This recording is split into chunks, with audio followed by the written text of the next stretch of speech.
My heart bleeds for the life cut short by the bullet. No money.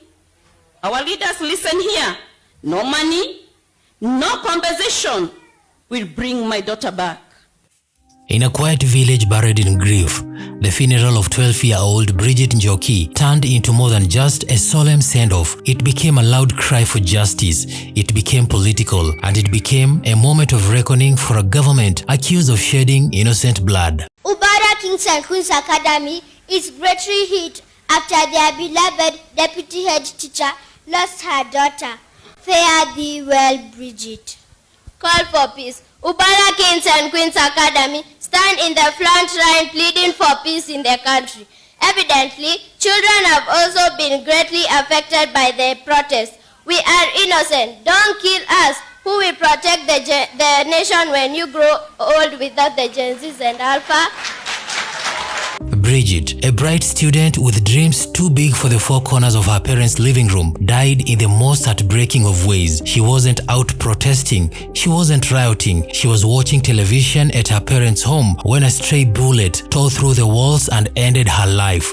That bullet, fired during the chaotic Sabasaba protests, has now become a symbol of state failure and a government losing touch with its people. 12 years seems like a day. And Bridget, you will forever be 12 years old. I thought you will grow and be a beautiful woman from the girl you are. But that bullet has shattered my dreams.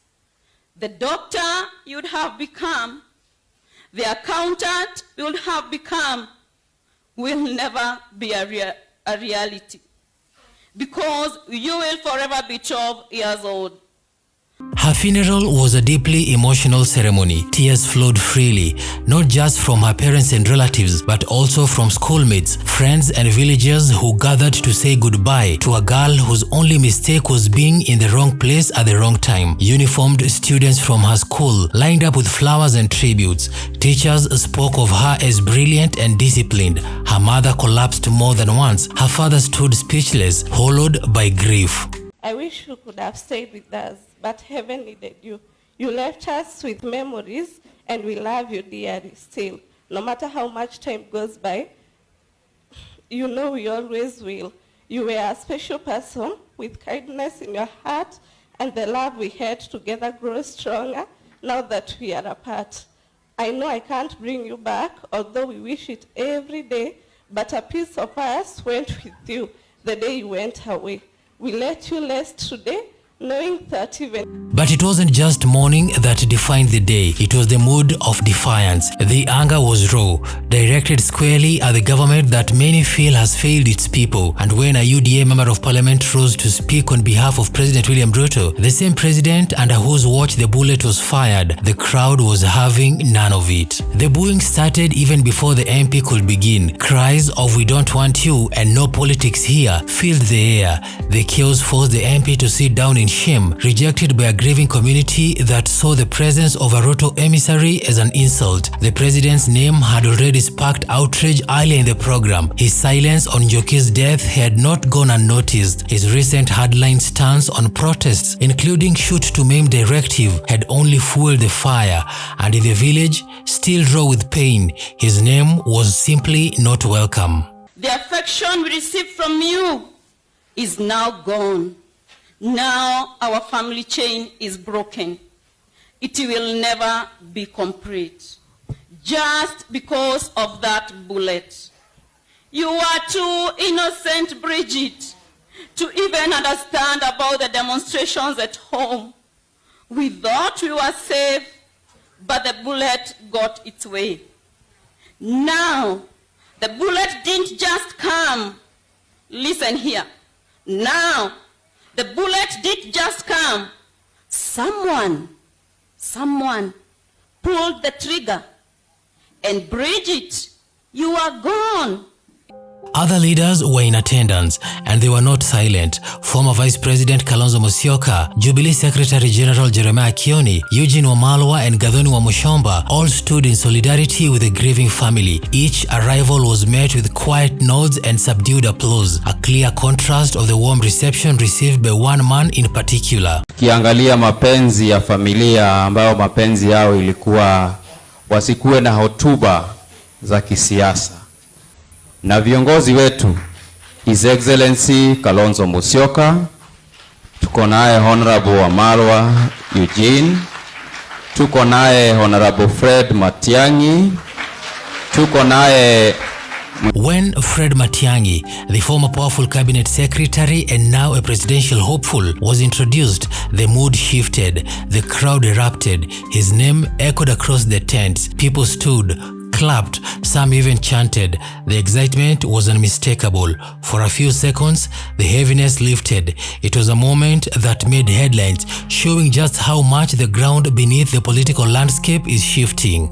Matiangi, once a part of the very system now blamed for political brutality, is now being seen by many as a possible alternative. And that irony was not lost on the observers who saw him, not as a man with a clean hands, but one who, at least, was willing to show up, listen, and not hide behind state machinery.